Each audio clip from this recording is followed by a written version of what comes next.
What's up, y'all? Tis your boy Dreaded Don here, back again, man, to deliver you guys my list of the games for 2025 that I'm just kind of keeping my eyes on. Just kind of keeping my eyes on, just peering through the waters. Like, hey, I'm gonna be picking you up. You know what I mean? Honestly, bro, like we got announced so many damn games last year. It's incredible. Like this year for gamers is gonna be, as you guys know, it's gonna be Chef's Kiss. Anyways, without further ado, guys, let's go and get into the ones I'm interested in. Let's do it. Starting us off in the month of February, man, we got Avowed from Obsidian. Yes, man. When I first saw this one, honestly, like when I first saw this one, I was like, oh, this is a fantasy Outer Worlds. This is a Skyrim Outer Worlds put together, and they just let you go to town, and then they just put a bunch of things into it. You know what? Honestly, this one, just looking at it, the graphic style, the gameplay, the genre is placed in. How could you not look at this and expect to just have an amazing time? Now, the one area that I think that they might mess up on is if they don't take the elements from Skyrim's dungeons or its exploration, or even just certain games that have very good dungeon and exploration and allow you to actually go in depth into the area that you're exploring and adventuring, and they don't allow you to be immersed in that. Yeah, that's gonna be one mess up. It's gonna be a fuck up on their part. But if they do, man, Avowed looks like it's gonna be a great title to sink your teeth into, coming right into 2025 for your friends. Now, another one in the month of February. One we're all waiting for. You know you're gonna spend hours, and I'm not just talking about the standard hours, friends. We're not just dropping down 60 hours in this one. We're dropping thousands. We're dropping hours in this one, okay? We're hunting monsters. 2 weapons, new monsters, new areas, mountable monsters. Boy, okay, I'm not so, the talking palicles, English, and I'm gonna go to the settings, and I'm gonna change my palico back to the cat boys, because, my buddy Goose, he's a cat. That's all I'm saying. Anyways, that's not the point. Point being, it's Monster Hunter Wilds, coming in February. That's next month. Ooh, I don't got much to say. It's supposed to be coming next month. If it doesn't get a delay, then it comes next month. If it's a delay, we'll probably get it mid-March, late March. But nonetheless, it's already been announced. It's already been announced for the 28th. So prepare yourselves. Now, moving us into the month of March, man, we got the first Berserker of Khazan. I think I said that right? It's the first Berserker, right? That one, honestly, man, seeing this one, I really wasn't extremely excited about this one, just because, I'm hopping fresh off of God of War. Still need to go through and play Ragnarok, dive my head into that one. But, I haven't really played the OG God of War. I'm talking the OG series, I'm talking like when he was back in Olympus fighting Zeus. That's OG. That was before he was a father. Back before the man he had control. All right. Now, when I see first Berserker of Khazan, I'm like, man, I feel like this is a chance to dive back into those core carnage and war roots, right? You usually go crazy, man. And I feel like, yeah, hey, the first Berserker of Khazan is right up the alley for that. So, why not? Why not? It's a game that I'm excited for. I'm gonna keep my eyes on it. I don't know if I'm gonna pick it up right off the jump, but I am excited for it nonetheless. Now, this next title, man, honestly, when I first saw it, I thought it was either a prequel or sequel to a title that dropped last year. That was based about revolutions on an alternate timeline. But no, this one isn't that. It's Atomfall, and it's this one that has an atomic revolution set in, I guess, like you could essentially say like the We Happy Few setting. I don't know, the graphic style and the world reminded me of We Happy Few, but the way that they go about presenting the gameplay and the story and the narrative to you seems more like to have an atomic revolution flavor. You know what I mean? And honestly, all of that, I'm interested. I like that. I like that concept a lot, and I enjoyed We Happy Few already. So I really want to see what is presented in Atomfall. And outside of that, don't know if it's gonna be a media pickup, but like I said, if it goes on sale, it's right there in my basket. If not, it might have a crazy trailer drop. I just don't feel like we have enough proper information, or actually a proper visual or graphic, or really a good trailer is what I'm trying to say. We don't have a good enough trailer for me to really be like, all right, I'm gonna pick this up on release. But I got my eye on it. with us having kind of Q1 out of the way, man, January, February, and March knocked out, man. Most of the games that are on the rest of this list aren't really going to have release dates just because, oftentimes when games are being announced for the year, moving into Q2, Q3, Q4, and get announced the year before, it's usually rare that games have their release date, right? And honestly, for the rest of this list, it's just organized from least to greatest for me. It's like least thing I am about to enjoy that I'm looking forward to coming in 25, all the way up to the greatest. So when you will say the best for last, say the best for last. Getting into it, man, my least expected title for 2025, just that got announced this year, is gonna have to be Lost Souls Aside. This one is on my list just because personally, I love the FF16 combat. If you don't know, it's Final Fantasy 16. I love the new recent combat. I haven't played it, but I do hear really good things about it. And my buddy D, who plays a lot of Devil May Cry, a lot of Final Fantasy, praises highly on the Final Fantasy 16 combat. And just because he praises it so highly, I'm like, okay, the only thing that's keeping me from joining in on this fun is the fact that it's a Final Fantasy title, and I just enjoy the turn-based combat of the old Final Fantasy. Like I'm an old head when it comes there, right? But D says the combat's great, and this one looks like it has that combat, but it's a completely new setting, new character. He seems like he has a cool little mystic companion. Seems like he has this chick, maybe like dual characters they're gonna be playing or switching in between. I don't know. I don't feel like we have enough on it just yet, but nonetheless, it's on my list because I'm looking forward to it. I'm still expecting it, even though it's the least expected. I'm still expecting it. Next up, man, it's Split Fiction. This one's on the list because when I was watching the Game Awards, I'm personally, me and my girl are skeptical about the creators of It Takes Two. I mean, maybe it's just because like we paused in between us playing it. Not the point. The game is Split Fiction.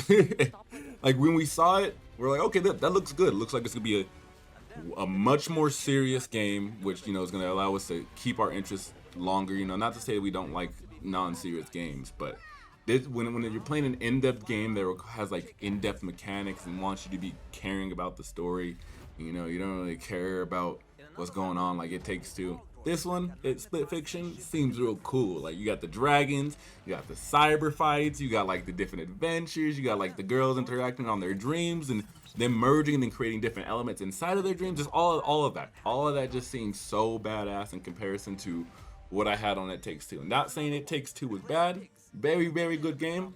It's just if you take a break from it and then come back to it, I completely forgot what I was even supposed to be doing, right?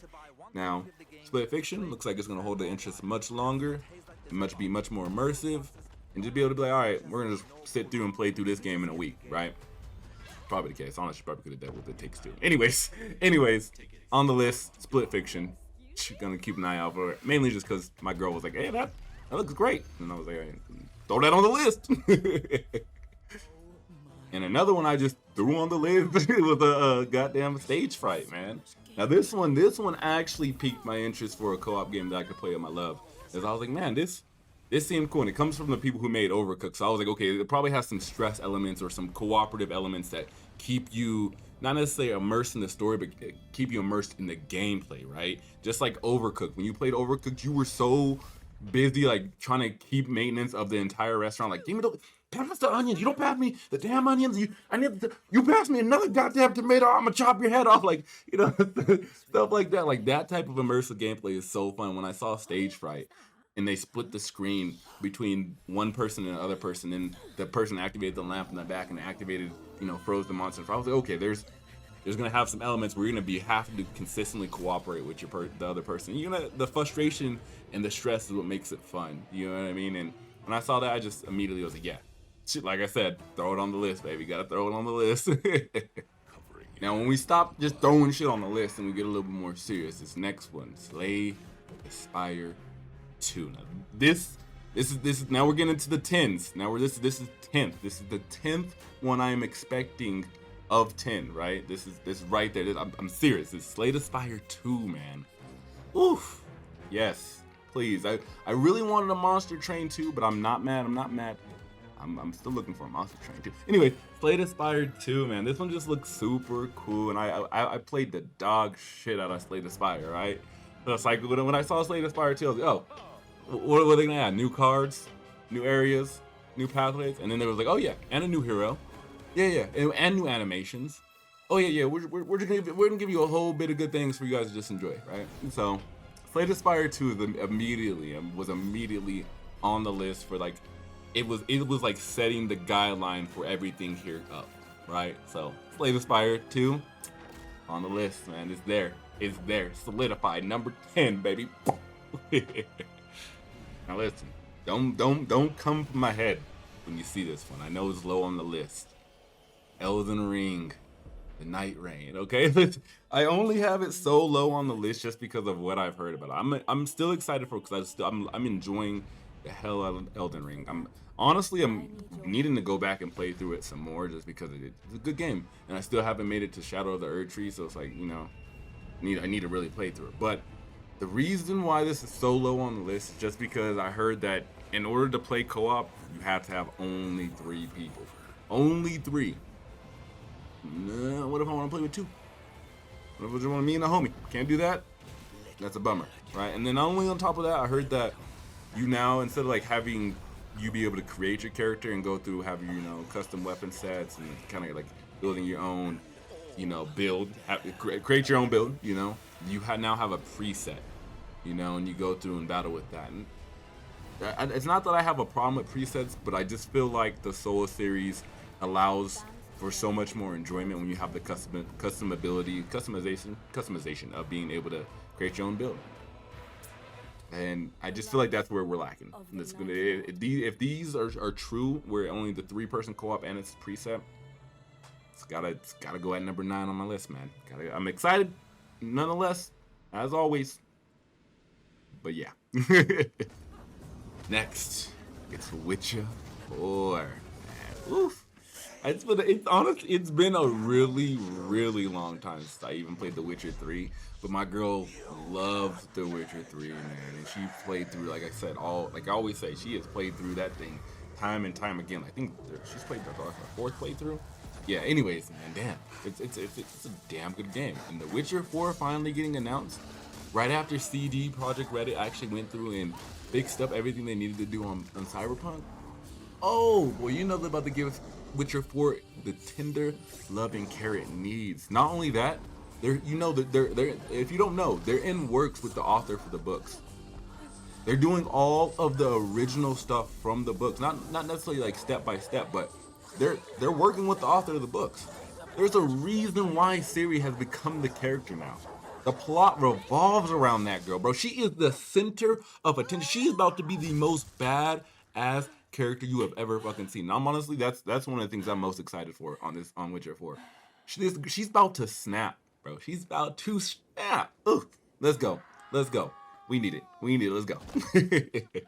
But as always, you know, things things might get delayed, and so if Witcher doesn't come out at the beginning of 2025 or at the end, it is what it is. No biggie. Anyways, moving into the next one. Turok. Yes, the Dino Slaying, the original Dino Slaying. Bro, I remember playing Turok on the GameCube, man. I remember played it on the GameCube. Honestly, Turok was like the game that really got me out of fear. Turok is what pushed me into being able to play the Doom series. I don't know how I made that transition, but I just feel like that was a natural progression. You know, you play Turok and then you play Doom. You know what I mean? That's at least how it went for me. So when I seen this Turok, man, this one it looks cool. The fact that you're gonna be able to it looks like you're gonna be able to have adaptive armor where you take the armor or the abilities or maybe even the specific traits from the prey that you kill. Like say you kill a raptor, you're able to take, you know, the skin or the ability to have the same speed or the agility of a raptor. You have the wings or, you know, the flight or the vision of a pterodactyl. You have the ferocity and the strength of a tyrannosaurus, or, you know, you have the defense of a stegosaurus or triceratops. I'm just flexing how many dinosaurs I know at this point. No, but anyways, you know, like Turok. That's what I'm trying to say. Turok is a game that, you know, just it's like stuck in my childhood, man. And it's just this looks like it's gonna be one of those games that I'm gonna enjoy when it comes out. So it's of course one of the ones I'm expecting for 2025, man. Another one I'm expecting is Project Century. This one, honestly, man, this after I'm expecting this one even more after I had a conversation with a buddy who has played through the entire Yakuza series, and I showed him it because he didn't even know about it, right? And I told him I was interested in this. Some Project Century just really got me interested. It's like the Yakuza series, but it opens up the world to be more like GTA, kind of like Sleeping Dogs, right? Maybe like a more refined Sleeping Dogs. I don't know. We only got one trailer, so it's not 100%. But again, after I showed my buddy it and he played through the entire Yakuza series, this dude was beyond excited, and I was like, okay, cool. Okay, if you're this excited about the game and you're recommending the Yakuza series to me right before I want to, I'm excited to play this one, then okay, that's fair. I'll 100% take your recommendation. And if anybody else has played through Yakuza series and then sees Project Century as well, and you're excited about it, please let me know, bro. Let me know, because I'm curious, and I still want to go through and play all through most of the Yakuza series, because just from what I've heard on the beat 'em up action parts, oh, it's amazing. And Like a Dragon, I love turn-based, but Like a Dragon seems like it'd just be great. And if Project Century ends up being like a completely open world version of all of that, let's go. Moving into the final portions of the games I'm excited for 2025, man, we got Borderlands 4. Borderlands 4, bro. I feel like it's been so long. I feel like we've been waiting for the Borderlands. I feel like we've been waiting for Borderlands 4 since Borderlands. Right? It feels like every game after Borderlands 2 should have been Borderlands 4. I'm just playing, man. Anyways, with this one, man, it just looks badass. This just looks savvy. We got the Cyber Psychos, and they act like they got a proper boss this time. We got the Iridians coming back. They look like they got Mr. Bidney. He's about his shit. About to actually take over these vaults. He's like, these vaults are not just actually, like bullshit vaults. These vaults are for nobility and the people who deserve them. That's what he seems like he's about, right? Not only on top of that, it seems like we got new heroes. I'm curious. I had a little chat with my buddy about the sirens. We had some theories, but anyway, we're not gonna get into that. We're not getting into no theory talk right now about the sirens. But nonetheless, dude, more guns, more actions. As I always say, if you never understood what I'm saying, it's Scooter, Borderlands. Let's catch a ride.